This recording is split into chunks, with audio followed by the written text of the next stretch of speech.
Jean-Yves Mondy, je suis responsable d'une unité technique territoriale, centre routier départemental. Et donc je gère une équipe de 6 agents au niveau du centre pour tout ce qui concerne l'entretien routier. Oui, bonjour, Eric Sanetti. C'est pour vous dire que le secteur est sorti le circuit 59 en intervention sur le VH3. C'est le Nord-Côte d'Or, c'est la limite du plateau de Langres avec un climat un petit peu particulier. Voilà.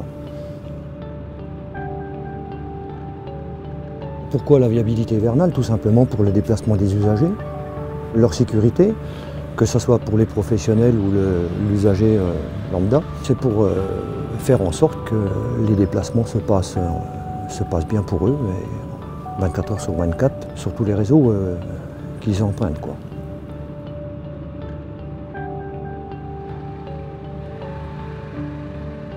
On traite les grands axes parce que c'est dispatché en 3 catégories en fait. On a VH1, VH2, VH3. Donc la VH1 c'est les axes principaux, la VH2 c'est les secondaires et puis après VH3 c'est vraiment ce qu'on traite en dernier. Le département met en place un plan pour parer à la viabilité hivernale qui se décline sur les 5500 km de voirie départementale qui elles-mêmes sont subdivisées en différentes catégories. Il y a 3 niveaux de service en fin de compte. Un réseau structurant qui est traité 2 jours comme de nuit, 24 heures sur 24. Un réseau intermédiaire traité 2 jours, de 6h à 21h, salé, déneigé. Et un 3e réseau secondaire d'intérêt local, traité 2 jours uniquement, 6h à 21h, déneigé, mais le traitement en salage ne se fait que ponctuellement. Les points singuliers, c'est-à-dire des rampes, des endroits mal tournés. Voilà. Au niveau des moyens humains, on va retrouver les équipes en régie, c'est-à-dire les agents du conseil départemental.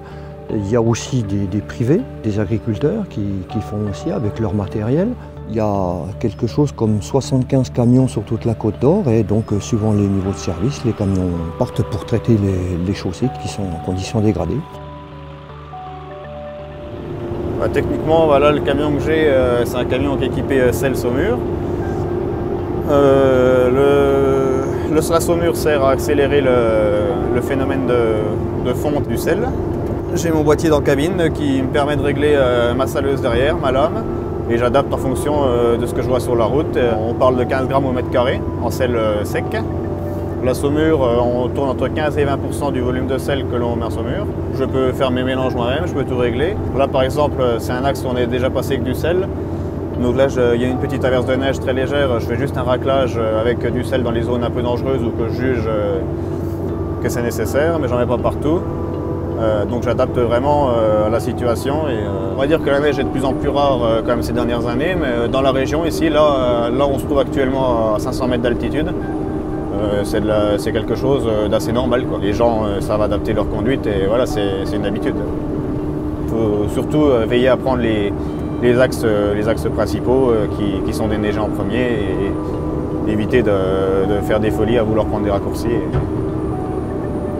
Alors le conseil qu'on pourrait donner à l'usager, c'est de consulter Inforoute du Conseil général. Là, tout y est, sous forme de carte. Il y a des légendes qui sont très faciles à identifier. Avec les niveaux de service dans les conditions normales de circulation, on va retrouver en vert, il n'y a pas de danger particulier. Une autre couleur orange qui indique prudence, on peut trouver des dangers particuliers. Ensuite, on a un niveau rouge, là, qui indique qu'il y a vraiment un danger. La couleur noire indique que c'est impraticable. Il y a une cellule qui est importante, le CIGT, qui est un centre de traitement et d'intervention de la gestion du trafic, qui est en fin de compte la plateforme, l'interface entre nous, le terrain, les usagers, les communications aux divers médias, que ce soit France Bleu Bourgogne ou la presse ou l'Inforoute qui est très important. C'est un site que tous les usagers commencent à connaître.